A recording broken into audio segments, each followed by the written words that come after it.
अच्छा जी, investor share क्यों cell करता है? क्यों इन्वेस्टर का जो इंटरेस्ट है वो शेकिंग हो जाता है और उसका सेंटीमेंट चेंज हो जाता है। जो पोजीशन उन्होंने लॉन्ग टर्म ली होती है वो क्लोज़ करनी शुरू कर देते हैं। मार्केट में सेलर ज़्यादा आ जाते हैं।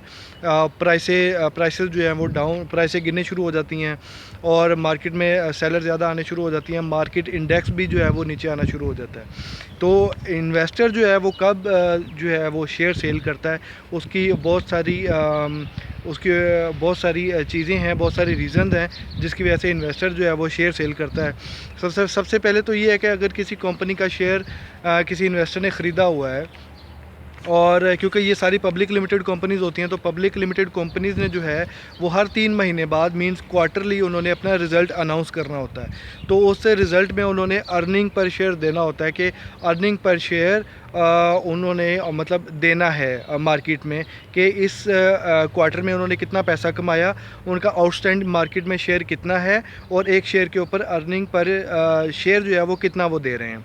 अच्छा, अब क्या होता है कि जब किसी कंपनी का क्वार्टरली, पब्लिक लिमिटेड कंपनी जो है उसका क्वार्टरली जब रिज़ल्ट आता है 3 महीने बाद, तो अगर वो एक्सपेक्टेड जो है अर्निंग से उसकी अर्निंग पर शेयर जो है वो कम होती है, तो जो है इन्वेस्टर वो शेयर सेल करेगा।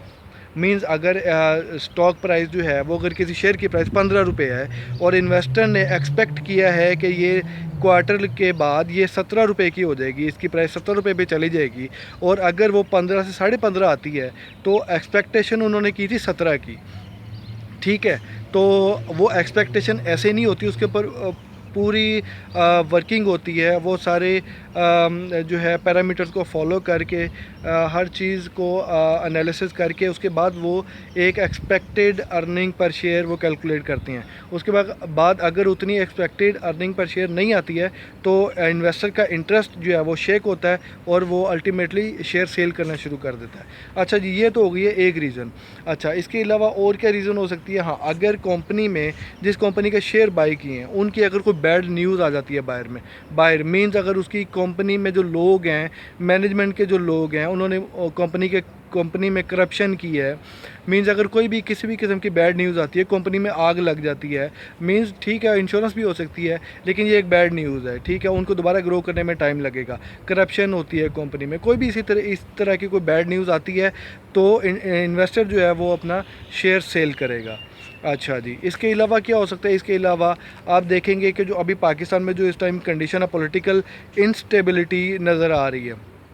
ठीक है, इस टाइम जो फेडरल गवर्नमेंट जो है उनके अगेंस्ट जो है वो केस चल रहे हैं। ठीक है, इसी तरीके से जो अपोजिशन है वो स्ट्रॉन्ग होती नज़र आ रही है। मींस पॉलिटिकल जो है इंस्टेबिलिटी मार्केट में है। अब आप ये देखते होंगे कि हमें जब सुबह कई बार जो न्यूज़ आती हैं, ब्रेकिंग न्यूज़, उसमें स्टॉक मार्केट की भी ब्रेकिंग न्यूज़ आती है कि एकदम 1000 पॉइंट्स नीचे गिर गए हैं, 500 पॉइंट्स नीचे गिर गए हैं। वो इसी तरीके से होता है जब किसी भी कंट्री में पॉलिटिकल इंस्टेबिलिटी होती है तो इन्वेस्टर जो है वो अपना इंटरेस्ट लूज़ करता है और वो अपना मार्केट से निकलना चाहता है, वो अपने इन्वेस्टमेंट वापस निकालना चाहता है। क्योंकि जब इंस्टेबिलिटी की पोजीशन होगी तो किसी भी टाइम जो है वो बहुत ज़्यादा प्राइसें नीचे गिर सकती हैं और उनको वो अपने नुकसान को मिनिमाइज़ करने के लिए शेयर सेल करके मार्केट से आउट होते हैं, मार्केट से निकलते हैं। मींस अपनी जो भी पोजीशंस होती हैं वो क्लोज़ कर रहे होते हैं। अच्छा जी, इसी तरीके से आपकी ऑयल एंड गैस कंपनीज़ जो हैं उनकी जो है प्राइसेस ऑयल एंड गैस की, वो इंटरनेशनली उनकी प्राइसेस होती हैं, इंटरनेशनली वो प्राइसेस डेली बेस पे अपडेट होती हैं। तो ऐसी जो कंपनीज़ हैं उसमें ना तो अगर उनकी प्राइस नीचे आ रही है उसमें पॉलिटिकली किसी का हाथ नहीं है, ना कंपनी में कोई प्रॉब्लम है, तो वो क्या होता है कि अगर इंटरनेशनली प्राइस डाउन हुई है तो उनके शेयर की प्राइस नीचे आएगी डेफिनेटली। और इसी तरीके से अगर पेट्रोल महंगा होता है तो उनकी शेयर की प्राइस ऊपर जाएगी। तो ये कुछ कंपनीज़ ऑयल एंड गैस की भी हैं, बहुत सारी कंपनीज़ ऐसे हैं जो ऑयल एंड गैस पे डिपेंडेंट भी होती हैं। सही है, तो उन कंपनीज़ में जो इंटरनेशनली भी प्राइसेस का इम्पेक्ट होता है। 3-4 चीज़ें।